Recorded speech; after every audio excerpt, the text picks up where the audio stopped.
नमस्कार प्यारे विद्यार्थियों, जय सिया राम, जय हनुमान। तो आज हम लोग इस महाजनपद के तीसरे पार्ट को शुरू करने जा रहे हैं।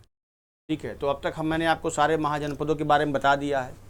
कुछ महाजनपद हैं, लास्ट में हम इनको देखेंगे। ठीक है, ये देखिए कुरु महाजनपद है, कुरु। और ये गांधार महाजनपद है, ये कंबोज महाजनपद है, ये है पांचाल, ये है सूरसेन, ये है मत्स्य, और ये है वत्स, ये है आवंती, ये है चेदी, ये है काशी, ये है कौशल, ये है वज्जी, ये है मल्ल, ये है मगध, ये है अंग। ठीक है, तो ये सारे महाजनपदों को आपने देख लीजिए ध्यान से। जैसे मैं कहूँ कंबोज, अब कंबोज कहाँ है तो तुरंत बताएंगे कंबोज कहाँ है। भाई कंबोज कहाँ है आपको ध्यान देना होगा। पहले मैं थोड़ा पेन चेंज कर लेता हूँ। कंबोज कहाँ है? ठीक है, तो कंबोज को अगर आप देखेंगे तो कंबोज की राजधानी क्या है? आप देखें, कंबोज की राजधानी है हाटक। दिख रहा ना कंबोज, ये कंबोज है भाई, कह रहे हैं क्या? हाटक। ठीक है, फिर देखो कंबोज के नीचे आएंगे तो गांधार महाजनपद है। गांधार वही जिसकी राजधानी तक्षशिला, क्या तक्षशिला। फिर देखोगे कुरु महाजनपद, कुरु महाजनपद वही जिसकी राजधानी क्या है? इंद्रप्रस्थ, है ना। तो कुरु की क्या है राजधानी? इंद्रप्रस्थ। तो ध्यान रखिए, कंबोज की हाटक, गांधार की तक्षशिला, कुरु महाजनपद की राजधानी इंद्रप्रस्थ है। ठीक है, ध्यान रखेंगे। फिर ये सूरसेन महाजनपद है, सूरसेन की राजधानी क्या है? मथुरा। ठीक है, मथुरा। पांचाल महाजनपद, ठीक है, तो पांचाल महाजनपद की बात करेंगे तो पांचाल की राजधानी क्या है? अहिछत्र और काम्पिल्य। तो ये पांचाल महाजनपद है, इसकी राजधानी क्या है? अहिछत्र। जो भी बोला है सब पढ़ा चुके हैं। अहिछत्र और काम्पिल्य, ध्यान रखेंगे, अहिछत्र और काम्पिल्य है। ठीक है, फिर कंबोज का बता दिया, गांधार का बता दिया, कुरु बता दिया, पांचाल और सूर्य बता दिया। ठीक है, अब आएंगे मत्स्य महाजनपद। इसकी राजधानी विराटनगर है। क्या है? मत्स्य महाजनपद की राजधानी विराटनगर। ठीक है, वत्स आएंगे तो वत्स की कौशांबी हो गई, ये वत्स महाजनपद है, कौशांबी। फिर आप जानते हैं मल्ल महाजनपद की, वही मल्ल महाजनपद जिसमें देवरिया आता है, तो उसकी क्या है? याद कीजिए, पावापुरी और कुशीनार यानी कुशीनगर। यह है मल्ल के ऊपर वज्जी है, वज्जी की राजधानी क्या थी? वैशाली। ठीक है, ये है चेदी महाजनपद, चेदी की क्या थी? शक्तिमती। ठीक है, उसके बाद फिर आएंगे हम लोग मगध की, आपको पता है राजगृह पाटलिपुत्र। फिर यह है अंग, अंग की क्या है? चंपा, अंग की क्या है? चंपा। तो आप लोग सारे महाजनपद देख लीजिए, अंग की क्या है? चंपा। फिर आएंगे आवंती, आवंती की क्या है? उज्जैनी और माहिष्मती। ये आवंती है, तो अब आवंती क्या है? उज्जैनी और माहिष्मती। ठीक है, अश्मक जो सबसे दक्षिण वाली है महाजनपद, अश्मक की क्या है? ठीक है, अश्मक की आप बताएंगे क्या है? मैं कमेंट बॉक्स में पूछूंगा अश्मक का क्या है। तो ये सारे महाजनपदों को मैंने आपको दिखा दिया है भाई, आप ध्यान रखेंगे। ठीक है, इसको कई बार रिपीट करेंगे तो ध्यान रहेगा। तो महाजनपदों को मैप में देख के ध्यान रखें। अब थोड़ा हम लोग बिंबिसार के आगे की कहानी को पढ़ेंगे। हाँ, पिछले सारे लेक्चर को आप देख लीजिए, क्योंकि एंशिएंट हिस्ट्री की लेक्चर बहुत ही डीप चल रही है, अच्छे से चल रही है और कंटिन्यूस सीक्वेंस में चल रही है। तो अब ये आपकी प्रॉब्लम नहीं रहेगी कि सीक्वेंस में। हाँ, मैंने पहले कहा मेरे लेक्चर को बिना सुने पीडीएफ मत देखिए, क्योंकि पीडीएफ एक टफ चीज़ है, उसमें बहुत सी बातें लिखी गई हैं और जानकारी वाली बातें हैं। लेकिन मैं जो बोलूंगा उसके बाद पीडीएफ देखिएगा, तो आपको ज़्यादा समझ में आएगा। ध्यान देते हैं। हाँ, अब ये आपके सामने जो मैं पढ़ा रहा हूं मगध महाजनपद में कौन सा वंश पढ़ा रहा हूं? हर्यक वंश। ठीक है, ध्यान होगा। तो हर्यक वंश में कौन कौन से राजा थे? हम लोग ने बिंबिसार पढ़ लिया। अब हम लोग थोड़ा बहुत पढ़ेंगे अजातशत्रु के बारे में और उदयन के बारे में। तो देखो ये टाइम लाइन है, हालांकि देखिए कभी टाइम लाइन पूछा नहीं जाता है, लेकिन आप ये ध्यान रखिएगा, बिंबिसार आए, अजातशत्रु आए, उदयन आए, अनिरुद्ध आए, मुंडक आए, नागदेशक आए। तो हम लोग को आज यहाँ तक पहुँचना है। और ये सभी किस वंश के राजा हैं? ये सभी आप देखेंगे हार्यक वंश के हैं। सभी किस वंश के हैं? हार्यक वंश के हैं। और याद रखिए मैंने कहा था हार्यक वंश को पितृहंता वंश कहते हैं, क्योंकि हर एक राजा अपने पिता को मार करके ही आया। जरा आप मुझे बताएंगे मगध में हार्यक वंश से पहले किस वंश का शासन था? पिछले क्लास के पिछले क्लास के मैंने लेक्चर में बताया था कि हार्यक वंश के पहले मगध में किस वंश का शासन था। तो मैं कमेंट बॉक्स में वेट करूंगा सबके आंसर का, ठीक है। चलिए अब देखिए, अब मैंने बताया था कि अजातशत्रु ने अपने पिता बिंबिसार की जो है हत्या करवाई। किसके कहने पर करवाई थी? भगवान बुद्ध के जो भाई थे देवदत्त, उन्हीं के बहकावे में आकर के इसने अपने पिता को अंत में टार्चर करके मार दिया था। अब देखिए अजातशत्रु का, फिर उसका अजातशत्रु बना था, कोई बना अजातशत्रु। समय कब से कब तक? 492 से 460 BC, है ना। बिंबिसार का याद कीजिएगा, बिंबिसार का समय कब से कब तक था? बिंबिसार का समय 544 से 492, फिर 492 से 460 BC किसका समय आया? अजातशत्रु का। तो देखो ध्यान दिया, अजातशत्रु को कुड़िक नाम से भी जानते हैं, ध्यान रखिए कुड़िक नाम। अजातशत्रु को हम लोग कुड़िक नाम से भी जानते हैं, ठीक है। और बौद्ध परंपरा में इसे वैदेही पुत्र भी कहा गया है, ध्यान रखिएगा।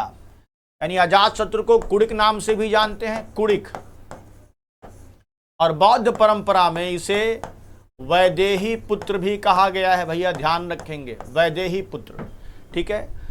अजातशत्रु का जो संघर्ष था कौशल से हुआ, वज्जी से हुआ, मल्ल से हुआ। वही कौशल जिसके बारे में भी हमने आपको दिखाया, ठीक है। अब जरा ध्यान रखेंगे कि कौशल की 2 राजधानियां थी, याद है ना? कौशल की 2 राजधानी, आप बताएंगे कौन कौन सी थी? वज्जी की बता दिया था, वैशाली, मल्ल की। तो देखिए इसका जो सामना हुआ किससे हुआ था? कौशल, वज्जी और मल्ल। क्यों हुआ था? क्योंकि जब इसने अपने पिता की हत्या कर दी तो जिन जिन साम्राज्य से इसके पिता के अच्छे संबंध थे वो भी इस अजातशत्रु के शत्रु हो गए, जैसे अभी आप आगे पढ़ेंगे, ठीक है। अब देखिए अजातशत्रु का सबसे पहला संघर्ष कौशल से हुआ, ठीक है। किससे हुआ? कौशल से हुआ। तो अजातशत्रु का सबसे पहला संघर्ष कौशल से हुआ। और मैं कौशल की 2 राजधानियां थी, कौन कौन सी? याद कीजिए, कुशावती और श्रावस्ती। ये आपको ध्यान होगा, कौशल की 2 राजधानियां थी, कुशावती और श्रावस्ती, ठीक है। तो कौशल का जो है अजातशत्रु का सबसे पहला संघर्ष कौशल से हुआ। क्यों हुआ कौशल से? क्योंकि याद होगा कि इसके पिता यानी बिंबिसार ने कौशल से वैवाहिक संबंध स्थापित किए थे। इसके पिता यानी बिंबिसार ने, आपको याद होगा कि बिंबिसार ने कौशल नरेश की पुत्री से विवाह किया था। तो बताते हैं कौशल नरेश की वही पुत्री थी महाकोशला। तो जब बिंबिसार ने अपने पिता को जब अजातशत्रु ने अपने पिता को मार दिया तो उसके बाद जो बिंबिसार की पत्नी यानी बिंबिसार की जब अजातशत्रु ने हत्या करवा दी तो उनकी पत्नी महाकोशला का भी दुख से निधन हो गया। ये महाकोशला वही थी जो कौशल नरेश की पुत्री थी, यानी प्रसेनजीत की बहन। तो इसी के बाद प्रसेनजीत जो कि महाकोशला का भाई था वो क्रुद्ध हो गया और उसने प्रसेनजीत ने काशी पर अधिकार कर लिया। यानी प्रसेनजीत ने काशी पर क्या कर लिया? अधिकार कर लिया।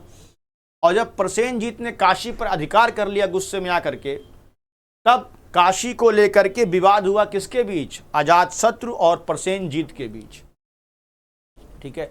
तो अजातशत्रु और प्रसेनजीत के बीच काशी को लेकर के क्या हुआ? विवाद हुआ।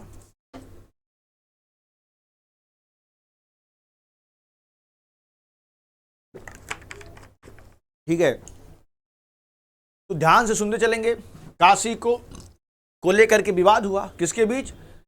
प्रसेनजीत और अजातशत्रु के बीच। तो ध्यान रखेंगे काशी क्यों बना विवाद का कारण? क्योंकि यही काशी अजातशत्रु के पिता को दहेज में मिला था।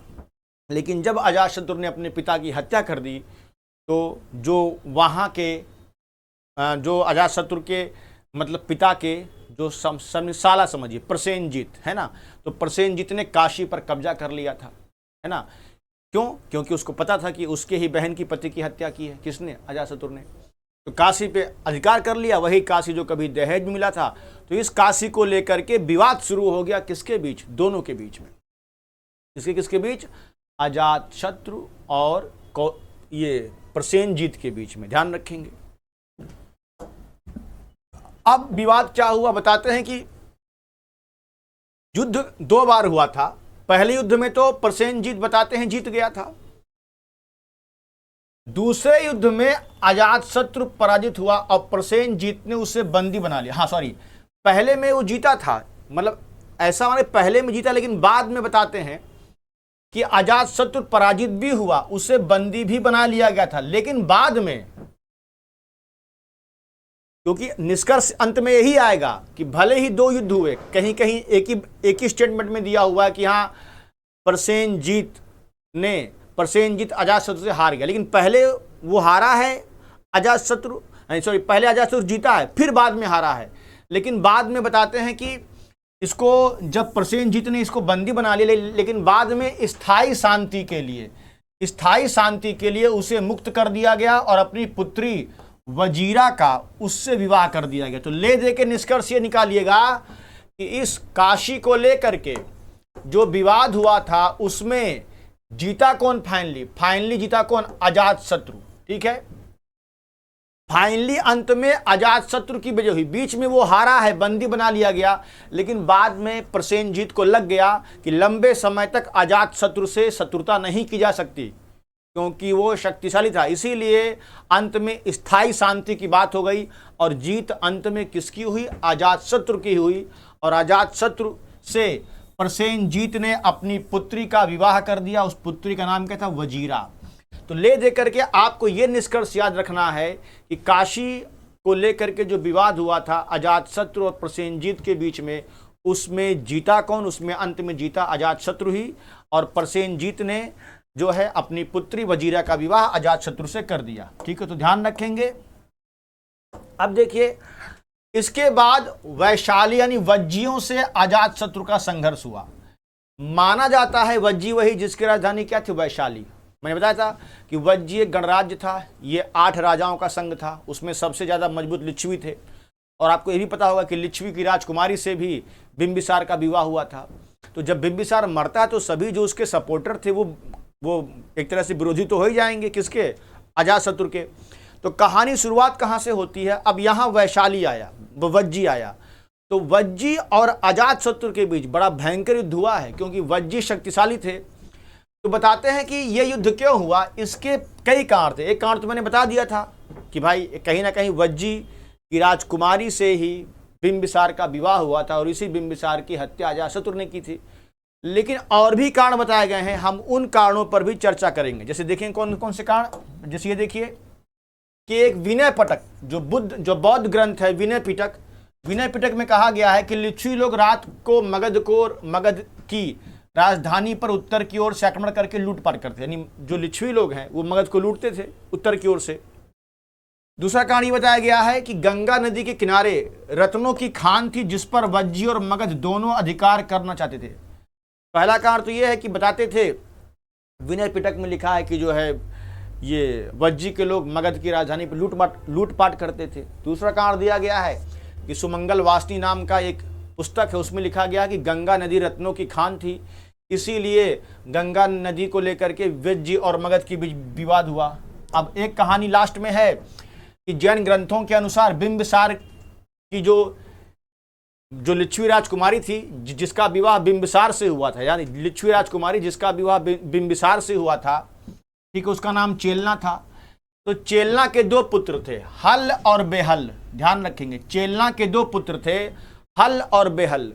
इन हल और बेहल को बताते हैं बिंबिसार ने, मतलब उन्हें हाथी और रत्नों के हार उपहार में दिए थे। लगभग बताते हैं कुछ हाथी और रत्न दिए थे इसने, बिंबिसार ने। किसको? हल और बेहल को। उन्हें हाथी और रत्न जो दिए गए थे, किसके? बिंबिसार ने दिए थे अपने पुत्र हल और बेहल को, यानी चेलना के पुत्रों को। फिर उन्हीं हाथी और रत्नों की दोबारा वापस मांग की जाती है, किसके द्वारा? अजातशत्रु के द्वारा। उन्हीं हाथी और रत्नों को जब वापस मांगा जाता है तो चेटक ने देने से मना कर दिया, यानी जो बिंबिसार के ससुर जी थे यानी चेटक ने, उन्होंने देने से मना कर दिया, कहा कि नहीं देंगे। इस वजह से भी युद्ध हुआ। तो यहाँ 3 कारण बताए गए हैं। ये कारण ध्यान रखिएगा कि बिंबिसार का विवाह लिच्छवी की राजकुमारी चेलना से हुआ था। उस चेलना के 2 पुत्र थे, हल और बेहल, और बिंबिसार ने इनको बहुत बड़ी संख्या में हाथी और रत्न उपहार में दिए थे। और बाद में हल और बेहल अपने नाना यानी चेटक के पास चले गए थे, जो कि लिच्छवी के राजा थे। इन्हीं की पुत्री से बिंबिसार का विवाह हुआ था, ध्यान रखिएगा। तो हल और बेहल जब बाद में अपने नाना चेटक के पास चले गए तो अजातशत्रु ने उन हाथियों और रत्नों को वापस मांगा जो बिंबिसार ने यानी अजातशत्रु के पिता ने हल और बेहल को दिया था। लेकिन हल और बेहल के नाना ने उस हाथी और रत्नों को देने से मना कर दिया, इसीलिए बताते हैं युद्ध हुआ। तो युद्ध के 3 कारण हैं, इन तीनों को ध्यान में रखेंगे। लेकिन फाइनली युद्ध हुआ और बताते हैं यह युद्ध बहुत बड़ा था, कई वर्षों तक चला है। और इस युद्ध में लिच्छवियों को हराना इतना आसान काम नहीं था। बताते हैं लिच्छवियों में फूट डालने का प्रयास किया था। किसने? बिंबिसार ने। बिंबिसार का एक मंत्री था वत्सकार। बताते हैं वत्सकार को उसने वज्जी संघ में भेजा, क्योंकि मैंने बताया था वज्जी एक गणराज्य था जिसमें 8 वंश के राजा शासन करते थे। तो उनके बीच में फूट डालने के लिए उसने अपने मंत्री वत्सकार को भेजा था। और लोग बताते हैं फूट डालने का सुझाव महात्मा बुद्ध ने दिया था। ये कहा जाता है, कुछ ग्रंथों में लिखा है कि फूट डालने का यह सुझाव महात्मा बुद्ध ने दिया था। तो अब इस तरह से वैशाली और अजातशत्रु की लड़ाई बड़ी भयंकर हो गई। और परिणाम ये बताते हैं कि इस युद्ध में लगभग कुछ किताबें, कुछ इतिहासकारों के अनुसार यह युद्ध 16 वर्षों तक चला है। कुछ इतिहासकारों के अनुसार यह युद्ध 16 वर्षों तक चला है। और इस युद्ध में पहली बार महाशिलाकंटक और रथ मूसल जैसे अस्त्रों का प्रयोग किया गया। आप याद रखिए, बाहुबली जो आपने प्रथम पार्ट देखा है, उस बाहुबली में जो भल्लाल देव का रथ था वो रथ मूसल ही था। बस अंतर यह है कि उसमें चक्र लगा है, लेकिन वो जो रथ मूसल होती थी उसमें गदा लगी होती थी। वो बहुत तेजी से घूमती हुई जाती थी और लोगों को मार देती थी। ठीक है, रथ चलता था और गदा घूमते हुए जाता था। महाशिलाकंटक ये वही अस्त्र है जो आपने बाहुबली मूवी में देखा कि बड़े बड़े पत्थरों को उठा के फेंकने वाला अस्त्र था। तो पहली बार अजातशत्रु ने लिच्छवियों को हराने के लिए 2 बड़े अस्त्रों का प्रयोग किया था, रथमूसल और महाशिलाकंटक। उस समय के हिसाब से ये बड़े आधुनिक अस्त्र थे। तो देखिए, निष्कर्ष यही निकला कि लिच्छवियों और अजातशत्रु का संघर्ष बड़ा भयंकर हुआ। इन्हीं सब चीज़ों को कॉपी किया है राजा मौली ने अपनी मूवी बाहुबली में और दिखा दिया है। ठीक है, मतलब कहानी तो झूठी है, मगर जो युद्ध हैं, जो अस्त्र हैं, कहीं ना कहीं उनको दिखाया गया है। तो इन्होंने यहीं से ये चीज़ पाई होगी और इसी को लेकर के मूवी बना दिया। तो उस समय के हिसाब से रथ मूसल और महाशिलाकंटक अपने आप में बहुत नवीन अस्त्र माने गए। और इन्हीं के बल पे अजातशत्रु ने लिच्छवियों पर विजय हासिल कर ली। तो आप देख रहे हैं किस तरह से अजातशत्रु लगातार जीतता चला जा रहा है और इस प्रकार मगध का साम्राज्य फिर एक बार आगे बढ़ने लगा। यानी कि देखिए, मगध में जो भी राजा हुए, भले वो पितृहंता हुए, लेकिन उन्होंने जो साम्राज्य विस्तार की नीति अपनाई उसमें वो सफल रहे। यानी हर्यक वंश के राजा ने भी साम्राज्य का विस्तार किया, उसमें वो पीछे नहीं रहे। ठीक है, अब चलिए आगे बढ़ते हैं। अब अजातशत्रु का अवंती से भी शत्रुता थी। याद रखिए, ये वही अवंती है। ठीक है, ये वही अवंती है जिसकी राजधानी क्या थी? उज्जैनी या माहिष्मती। याद कीजिए, ये वही अवंती है जिसकी राजधानी उज्जैनी या माहिष्मती थी। ठीक है, और ये कहाँ था? मालवा। तो साथ साथ याद रखेंगे, ये वही अवंती है जिसकी राजधानी उज्जैनी या माहिष्मती थी। तो आप ये देख रहे हैं कि अवंती के साथ भी शत्रुता थी। तो मतलब अवंती पर भी इसने आक्रमण किया। तो बताते हैं कि एक पुस्तक है मझिम निकाय, उससे ज्ञात होता है कि उसने अपने राजधानी को सुरक्षित रखने के लिए, है ना, अपनी राजधानी राजगृह को, जो कि किसकी राजधानी थी?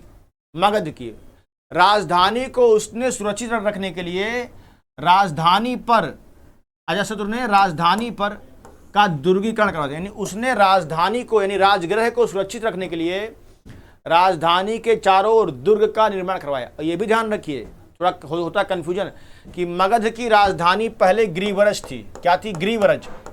ये ग्रीवरज जो है 5 पहाड़ियों से घिरा हुआ था।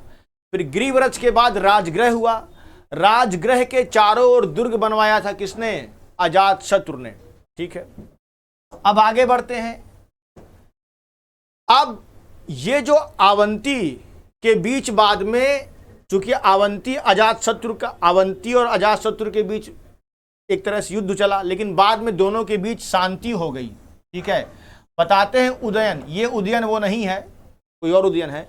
तो उदयन के वजह से इन दोनों के बीच में क्या हुआ? शांति हो गया था। तो ध्यान रखेंगे। लेकिन फाइनली आपको ये ध्यान रखना है कि अंत में अवंती और मगध के बीच में भी शांति स्थापित हो गई। तो ले देकर के मगध अपना आगे बढ़ता गया। ठीक है, अब देखिए कहानी क्या है। फिर कहानी यह है कि अजातशत्रु जो है बौद्ध धर्म को मानता था। जैसे उसका पिता बिंबिसार है जैन और बौद्ध दोनों को मानता था, वैसे अजातशत्रु जो है बौद्ध धर्म को मानता था।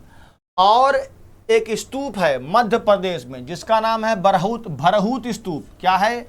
ये भरहूत स्तूप है मध्य प्रदेश के पास।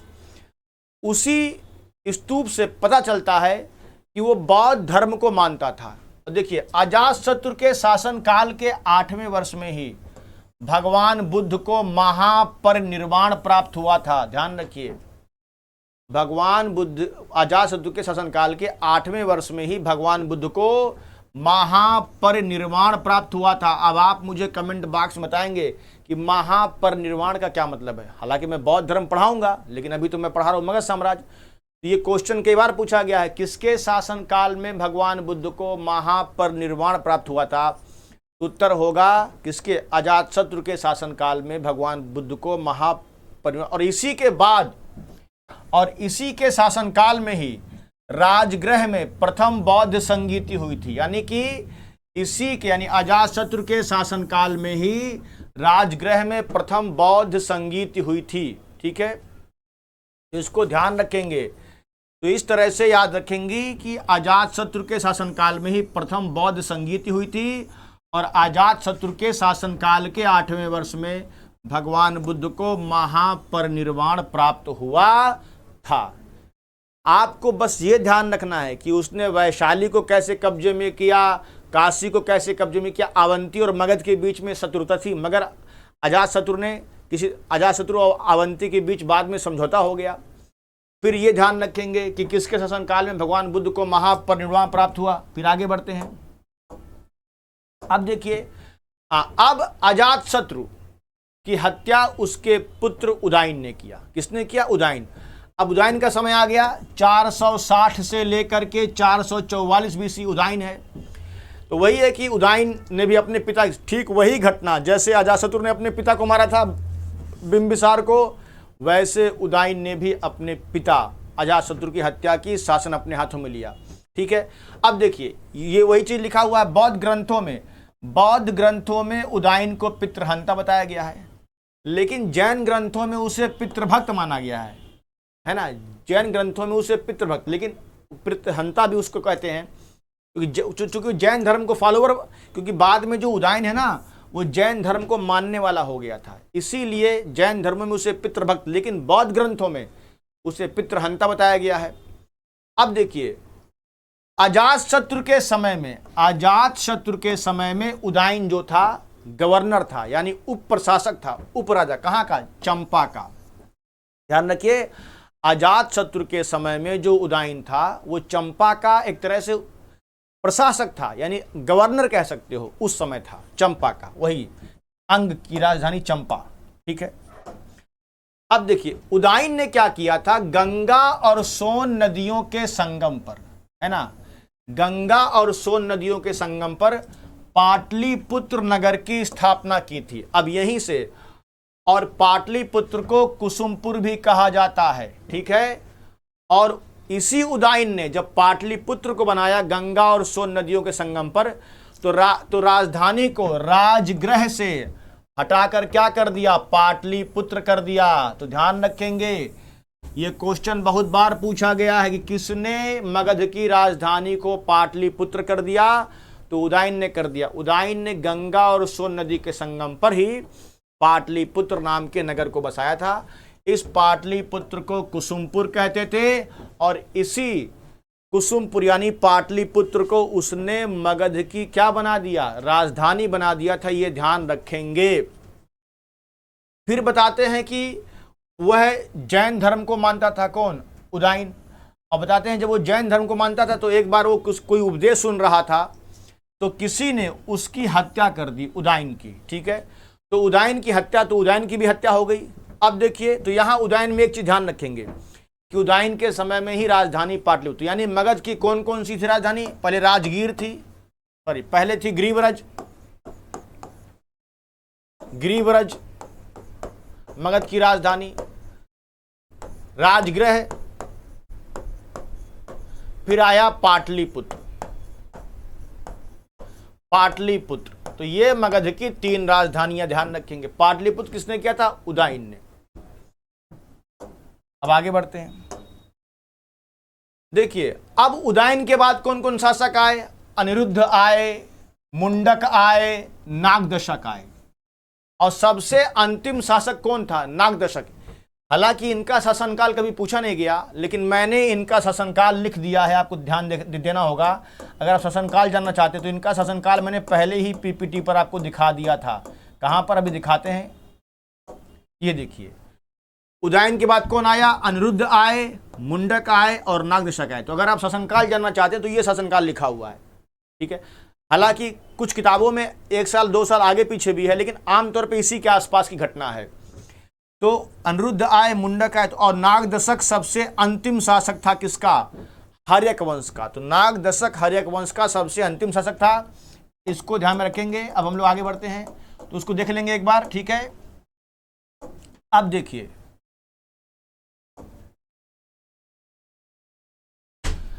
तो नागदशक बताते हैं कि सबसे अंतिम शासक था किसका? हर्यक वंश का। और नागदशक एक अयोग्य शासक साबित हुआ, यानी अयोग्य हुआ। और नागदशक के बाद तक, यानी नागदशक तक सभी शासकों ने अपने पिता की हत्या की है। लेकिन बताते हैं कि नागदशक एक अयोग्य शासक था, इसीलिए नागदशक को जनता ने सिंहासन से हटाकर एक योग्य मंत्री, अमात्य मतलब मंत्री, शिशुनाग को राजा बना दिया। ठीक है, कुछ किताबों में यह भी लिखा हुआ है कि शिशुनाग ने हत्या की, लेकिन यह सही नहीं है। बताते हैं कि नागदशक अयोग्य शासक था, तो जनता ने नागदशक को हटाकर उसके ही मंत्री शिशुनाग को राजा बना दिया, और यहीं से एक नया वंश आया, शिशुनाग वंश। तो हर्यक वंश में कौन कौन आया? सबसे पहले बिंबिसार, फिर अजातशत्रु, फिर उदयन, फिर अनिरुद्ध, फिर मुंडक, फिर कौन? नागदशक। तो नागदशक के बाद हर्यक वंश का खात्मा हो जाता है, फिर एक नया वंश आता है जिसे हम कहते हैं कौन सा? शिशुनाग वंश। ठीक है, अब देखो शिशुनाग वंश ये 412 से चलेगा। तो शिशुनाग वंश 412 से 344 BC। ठीक है, शिशुनाग ने क्या किया था? शिशुनाग ऐतिहासिक काल का पहला शासक है जिसे जनता ने चुना था। ध्यान रखिए, मतलब ये जनता के सपोर्ट से बना था। उस काल का पहला शासक है जो जनता के सपोर्ट से बना, और इसने मालवा तक साम्राज्य को फैला दिया था। कहां तक? मालवा यानी MP तक, यानी मगध के इसने विस्तार किया, मालवा तक पहुंचा दिया था। और इसने वैशाली को राजधानी बना दिया, ये ध्यान रखेंगे। तो शिशुनाग, जिसने शिशुनाग वंश की स्थापना की थी, इसने वैशाली को यानी पाटलिपुत्र से राजधानी को वैशाली कर दिया। यानी पहले ग्रीवरज, फिर राजगृह, फिर पाटलिपुत्र, अब क्या हो गया? वैशाली। तो इसी शिशुनाग ने मगध के साम्राज्य को मालवा तक फैलाया और राजधानी वैशाली कर दिया। ध्यान रखेंगे। फिर आगे बढ़ते हैं। हाँ, अब यानी शिशुनाग के बाद कौन बना? शिशुनाग के बाद शासक बना कालाशोक। इसका समय है 394 से 366। ठीक है, तो आप कुछ लोग ध्यान दीजिएगा, ये पूरा शिशुनाग वंश है जो 412 से शुरू होता है, ये फाइनली जाता है कब तक? 344 तक। ये पूरा शिशुनाग वंश है। ठीक है, और शिशुनाग वंश में 412 से लेकर के लगभग 394 तक कौन थे? ये शिशुनाग थे। यानी 412 से लेकर के 394 तक कौन रहे होंगे? शिशुनाग। और फिर 394 से 366 बीसी तक कौन रहे होंगे? कालाशोक। ठीक है, हालांकि समय कभी आपसे पूछा नहीं जाता है, ये बहुत हर किताब में अलग अलग है, मैंने वही समय लिया है जो सामान्य रूप से माना जाता है।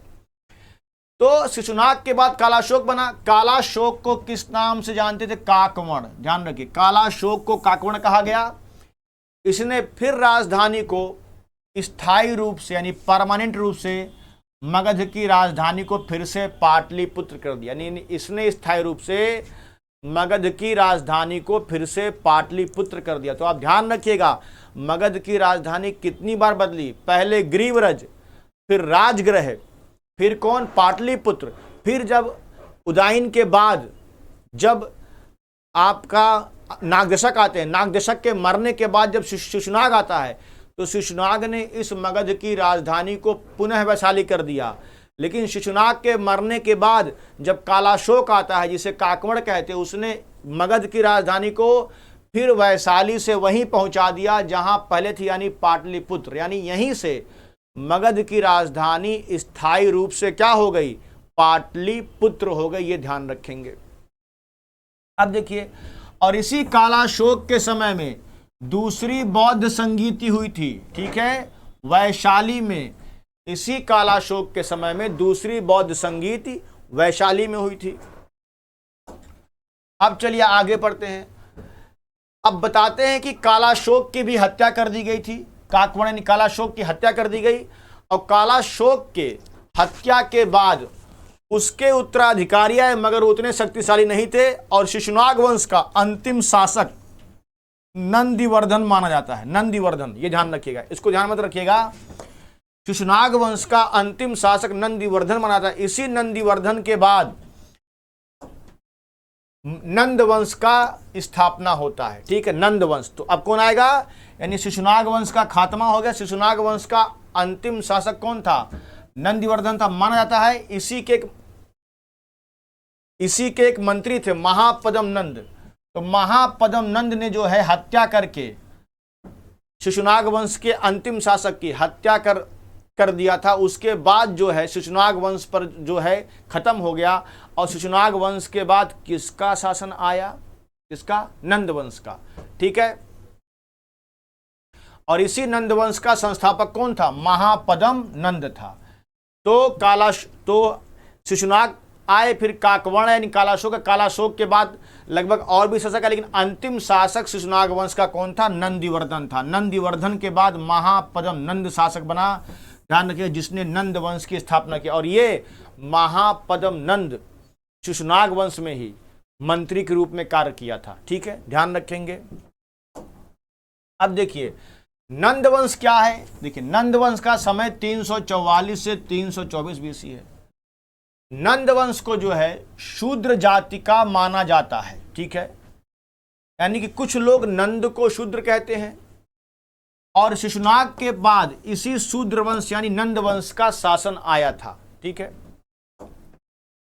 तो अभी तक मैंने आपको हर्यक वंश के बारे में खत्म किया। ठीक है, तो मैंने आपको हर्यक वंश बताया। हर्यक वंश में कौन कौन से राजा आए। हर्यक वंश के अंतिम शासक नागदशक। फिर उसके बाद आपका शिशुनाग वंश आया। शिशुनाग वंश के अंतिम शासक कौन थे? नंदिवर्धन। उनके मरने के बाद नंद वंश आया। तो अब हम लोग हर्यक वंश खत्म किए, शिशुनाग वंश खत्म किए। अब हम लोग आएंगे नंद वंश पर, पढ़ना है। लेकिन अब हम एक बात बता दें कि अब साथ साथ हम लोग कुछ बातों को, मैंने हर एक लेक्चर में कुछ पॉइंट वाले क्वेश्चन डाले हैं, वन लाइनर, ताकि आप जो पढ़े हो उसका रिवीजन भी होता रहे। तो आप लोग अब इस वाले पीपीटी पे ध्यान देंगे, ताकि आपको, क्योंकि पढ़ने के बाद भी इतने फैक्ट हैं दिमाग में नहीं रहते। तो मैंने काम किया है, अब हर क्लास के अंत में 10-10 क्वेश्चन ऐसे डालूंगा जो फैक्ट के रूप में है, ताकि वो सीधे एग्जाम के तरफ ताकि एग्जाम के समय आप पर उनका ध्यान रहे। चलिए देखिए, जैसे क्योंकि मैंने आपको सारा वेद पढ़ा दिया है, वैदिक काल, तो मैंने ये वैदिक काल के 10 क्वेश्चन रखे हैं। ठीक है, तो हम लोग इनको रिवाइज करते हुए चलेंगे, ताकि आगे जा करके इसी तरह से हर एक चीज़ को हम पॉइंट वाइज समझ सके, ताकि पूरा चैप्टर पढ़ने के बाद हमारा ध्यान कुछ मुख्य बिंदुओं पर हमेशा बना रहे। तो जो चैप्टर खत्म होगा उसके मैं हर एक 10-10 क्वेश्चन पॉइंट बनाते आपको हर पीपीटी में दूंगा, ताकि आपका ध्यान हमेशा बना रहे। चलो पहला क्वेश्चन, मतलब ये ऐसे क्वेश्चन है जो आने की उम्मीद ज्यादा होती है। पहला क्वेश्चन, ऋग्वेद में, वेद में यहां पे एक शब्द छूट गया, वेद, ध्यान रखिए। वैदिक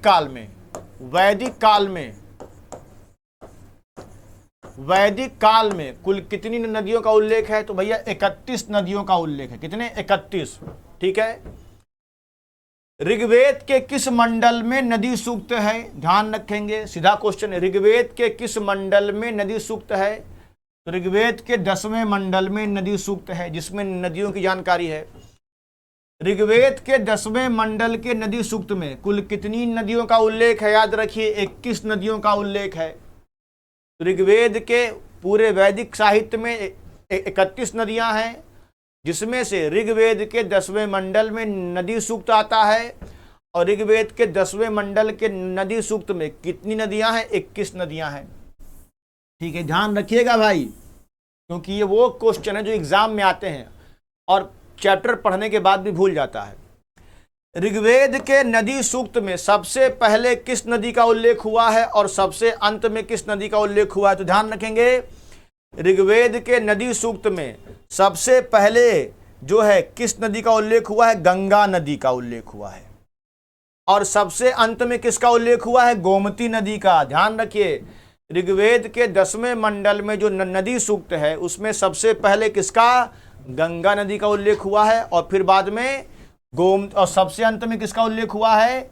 गोमती नदी का उल्लेख हुआ है। ध्यान रखेंगे भाई, ये सारे पॉइंट को आप नोट कर लेंगे, बड़ा इंपॉर्टेंट है। इससे सीधे सीधे क्वेश्चन बनते हैं। ये सब वो क्वेश्चन है जहां आप कंफ्यूज हो जाओगे। फिर मैं आगे चल रहा हूं। ऋग्वेद काल की सबसे महत्वपूर्ण नदी और सबसे पवित्र नदी कौन थी? तो ध्यान रखिए, ऋग्वेद काल की सबसे महत्वपूर्ण नदी सिंधु नदी थी और सबसे पवित्र नदी सरस्वती नदी थी। तो ये भी ध्यान रखिए, मैं बता चुका हूं, बस ये क्वेश्चन आंसर के फॉर्म में है ताकि आपका ध्यान मेन पॉइंट पे बना रहे। ऋग्वेद काल की सबसे महत्वपूर्ण नदी सिंधु नदी थी और सबसे पवित्र नदी कौन थी? सरस्वती। ऋग्वैदिक काल में आर्यावर्त का क्षेत्र कहां से कहां तक था? तो हिमालय से लेकर के विंध्याचल पर्वत तक के क्षेत्र को, यानी हिमालय से लेकर के विंध्याचल पर्वत तक के क्षेत्र को आर्यावर्त कहते थे। ऋग्वेद काल में सबसे छोटी राजनैतिक इकाई क्या थी? कुल थी। क्या थी? कुल। याद कीजिए, समाज की सबसे छोटी इकाई कुल यानी परिवार। उस कुल को मिला के बनते थे ग्राम, ग्राम को मिला के बनते थे विश्व, और विश्व को मिला करके बनते थे क्या? जनपद। तो ऋग्वैदिक काल में सबसे छोटी इकाई क्या थी? कुल थी, यानी कि परिवार। अब देखिए, ऋग्वेद में विश्व, याद कीजिए, कुल यानी परिवार, और कई परिवार को मिला के ग्राम, कई ग्राम को मिला के विश्व। तो ऋग्वेद में विश्व शब्द का उल्लेख कितनी बार हुआ है? 170 बार। भैया ध्यान रखिएगा, सीधा सीधा क्वेश्चन आता है, ये सब आए हुए क्वेश्चन है। ऋग्वेद में विश्व शब्द का कितनी उल्लेख? 170 बार। ऋग्वेद में जन शब्द का उल्लेख कितनी बार है? 275 बार। ऋग्वेद में जन शब्द कितनी बार आया? 275 बार। ऋग्वेद में इंद्र शब्द का कितनी बार उल्लेख आया है? 250 बार। इंद्र का उल्लेख 250 बार है। अब मुझे बताएंगे, ऋग्वेद में सबसे अधिक किस शब्द का उल्लेख हुआ है? ऋग्वेद में सबसे अधिक बार किस शब्द का उल्लेख हुआ है? मैं कमेंट बॉक्स में आंसर का वेट करूंगा। ठीक है, तो इस तरह से मैं अब हर लेक्चर को पढ़ाने के बाद पढ़ाए हुए लेक्चर के 10-10 क्वेश्चन लेके आऊंगा, ताकि आपका ध्यान लगातार बना रहे। देखिए, मैं लगातार प्रयास कर रहा हूं। अब कुछ बच्चों ने, चूंकि एंशिएंट हिस्ट्री है, थोड़ा इसमें ज़्यादा कंटेंट होते हैं, तो कुछ बच्चों ने थोड़ा देखना कम किया है। लेकिन मैं कहूँगा पेशेंस के साथ देखते रहिए, क्योंकि ये लेक्चर वो है कि अगर आपने एक बार देख लिया है तो आपको बहुत फ़ायदा होगा। ठीक है, क्योंकि मैंने जो वादा किया था कि एंशिएंट हिस्ट्री मैं लास्ट तक पढ़ाऊंगा, तो मैं लास्ट तक पढ़ा रहा हूँ, जब तक पूरा खत्म ना कर दूँ। ठीक है, और एक बात और, पीपीटी को देखने से पहले लेक्चर जरूर देख लें, क्योंकि बिना लेक्चर के आप पीपीटी देखेंगे तो कंफ्यूज रहेंगे। ठीक है, चलिए ध्यान देंगे। हाँ, एक चीज़ और, एक करेक्शन मैं करना चाहता हूँ। शायद मैंने जब शायद ऋग्वैदिक लेक्चर ले रहा तो मैंने ऋग्वैदिक काल में दिया था, कि मैंने कहा था कि ऋग्वैदिक काल में जो है सती प्रथा नहीं थी। हाँ, बिल्कुल नहीं थी। मैंने कहा था विधवा विवाह उस समय होता था। हाँ, तो बिल्कुल विधवा विवाह था, लेकिन मैंने गलती से बोल दिया कि तलाक। याद रखिए, ऋग्वैदिक काल में तलाक जैसी कोई प्रथा नहीं थी, ठीक है। तो उसको हमने जल्दीबाजी में, चूंकि विवाह के साथ मैंने तलाक बोल दिया था, तो ऋग्वैदिक काल में विधवा विवाह की अनुमति थी, लेकिन तलाक नाम का कहीं उल्लेख नहीं मिलता, ठीक है। नियोग का उल्लेख मिलता है, विधवा विवाह का उल्लेख है, लेकिन तलाक ऋग्वैदिक काल में नहीं था, ठीक है। ये ध्यान रखेंगे, इसको आप सही कर लेंगे, ठीक है। फिर मिलते हैं एक बेहतर क्लास में। जय हिंद, जय भारत, जय सिया राम, जय हनुमान।